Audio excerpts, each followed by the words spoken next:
Order! Order! You are an incorrigible delinquent at times. Behave yourself, man!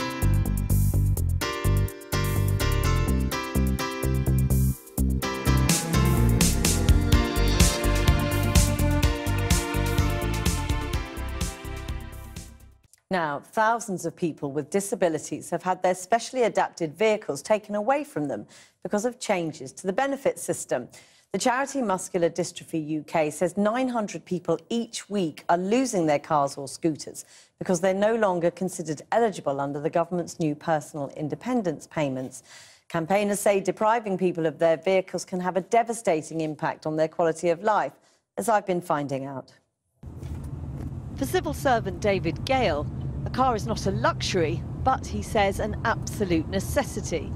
He has muscular dystrophy, and as the sole breadwinner in the family, his specially adapted Motability car helps him stay in work. In October, after his benefits were reassessed, the car was taken away. I live 30 miles away in Lochmaben in Dumfries and Galloway, but I still commute to work to Carlisle every day. Without a car, it would have made me commuting to work a lot more difficult, and I'm trying to provide for my family, working every day of the week, so it's been difficult to go through, but at least I've managed to get myself a vehicle and carry on with my job. David appealed the decision and won. He could now apply for a new Motability car, but he says it's too late. I could qualify again for the Motability scheme, but I've subsequently ended up with a car loan on this car, so I'm stuck paying that back.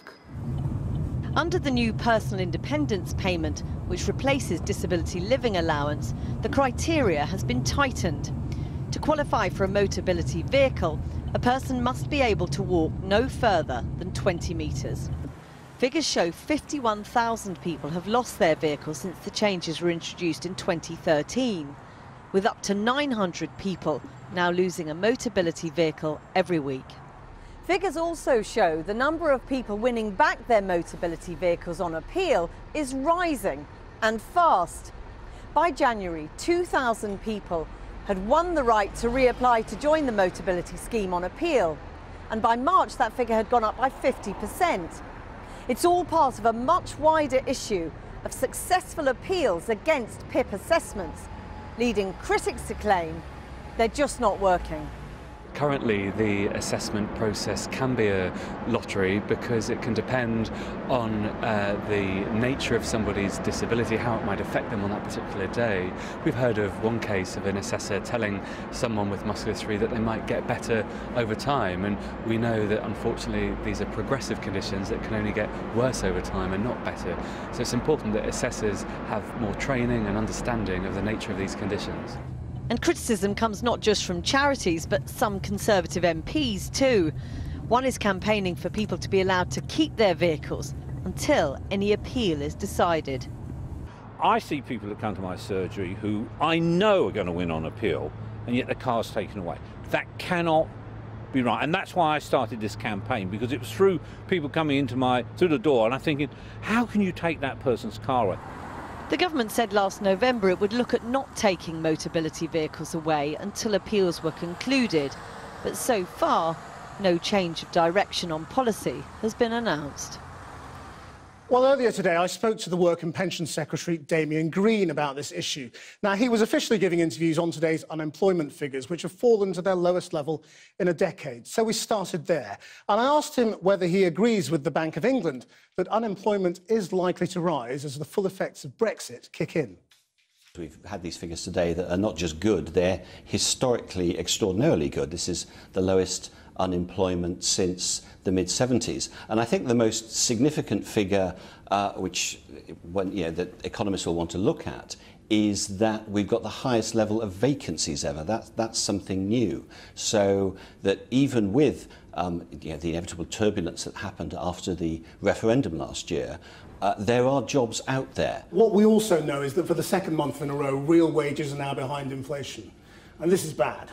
Well, it's obviously, everyone wants real wages to rise above inflation. It's particularly important for those at the bottom end of the wages scale, and that's where, because of the national living wage, actually you are still seeing real terms growth. That the average increase for people at that level is 4.2%, as opposed to the 2.3% inflation figure. The other thing I want to ask you about as Work and Pension Secretary is these figures today about the number of people who are losing their Motability cars. Do you understand what the impact is of losing a car if you can only walk 25 metres? Yes. You used to qualify for a car, now you don't. This is a relatively new benefit, only introduced a few years ago. Since it was introduced, we've had 2 million assessments of people for PIP, and only 7% of them have been appealed, and only 3%... That's a slightly red herring number. I'm not talking about that. I'm just talking about the people. Well, I'm just talking about the people who are getting Motability cars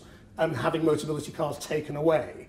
And what the appeals show there is that about 65% of appeals are successful. But those are 65% of what is a very small number. A quarter of a million people, isn't it? Very few people. Quarter of a million people. Very few people actually appeal against their PIP assessment. So, and yes, of course, it's a serious issue. That's why we have schemes that allow them to have money so that they can buy the car if they want to. Why have 50,000 people lost their cars? And the other point to make, which is extremely relevant, is that there are more people with Motability cars now than there were before PIP was introduced. So actually, what PIP has done is allowed more people access to Motability cars than were there before. Now, obviously, 50,000 people have lost their cars under these new assessments, and it's about 900 a week having their cars taken away. And more than that so are now getting cars. Well, they're losing their cars because an assessment is made that they don't qualify for those cars. But you've changed it from 50 metres to 20 metres.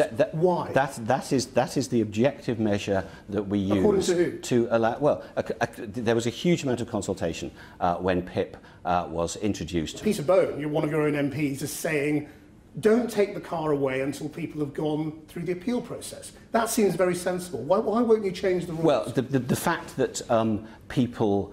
the rules are as they are is to stop the appeals process becoming completely clogged up. As I say, I think it is clogged up. 65% of appeals are successful. Yes, but very few people appeal. It makes no sense to take cars away. The reason why a lot of people are winning the appeal, of the very small number that appeal, is that very often evidence is introduced later in the process that wasn't introduced at the first assessment. Absolutely, we need to get all the evidence in at the first assessment. Damien Green, thank you very much. Thank you. I've been getting away with it all my